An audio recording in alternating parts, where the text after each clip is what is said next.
எல்லாரும் கேள்விப்பட்டிருப்பீங்கன்னு நினைக்கிறேன். கோயம்புத்தூர்ல ஒரு 10 வயது பெண் குழந்தை கொலை செய்யப்பட்டு இருக்கிறாள். போஸ்ட்மார்ட்டம் ரிப்போர்ட்டுக்காக ஒட்டுமொத்த நாடு எதிர்பார்த்து கொண்டிருக்கு.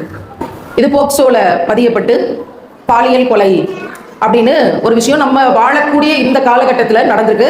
என்ன நடந்துச்சு? அப்பா வேலைக்கு போயிட்டாரு, அம்மா வீட்டுக்குள்ளதான் இருக்காங்க, பிள்ளை வெளியே விளையாடுறா வீட்டுக்கு வெளியில.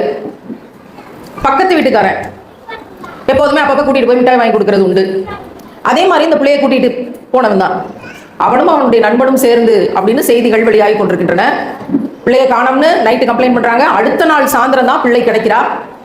ஒரு குளத்தங்கரைக்கு பக்கத்துல இருக்கிற முட்புதர் பக்கத்துல கண்டுபிடிச்சோம் அப்படின்னு தகவல். ரொம்ப அதிகமான காயங்கள்.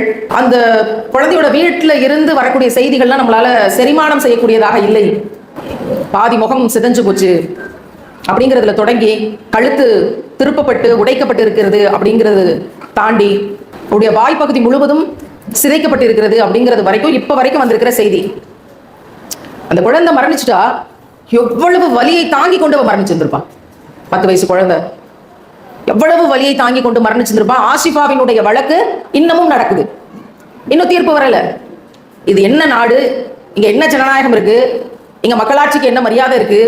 ஒரு 8 வயசு புள்ள பாலியல் வன்கொடுமை செய்யப்பட்டு குற்றவாளிகள் எல்லாரும் என்ன நடந்துச்சுங்கிறத ஒத்துக்கிட்டு வாக்குமூலம் கொடுத்து 7 வருஷமா கேஸ் நடக்கும் அப்படின்னா இது என்ன நியாயம்? இது என்ன தீர்ப்பு? இது என்ன நீதி? இதே கோயம்புத்தூர்ல ரிதன்யஸ்ரீ அப்படிங்கிற ஒரு பாப்பா 6 ஆண்டுகளுக்கு முன்னாடி இதே மாதிரியான, அவளுக்கு வயது 7, அவ்வளவுதான் வித்தியாசம், பிள்ளைய காணோம். அதே தெருவை சேர்ந்தவன் 4 வீடு தள்ளி இருந்தான். இதே போல சிதைக்கப்பட்டு கொலை செய்யப்பட்டிருந்தான்.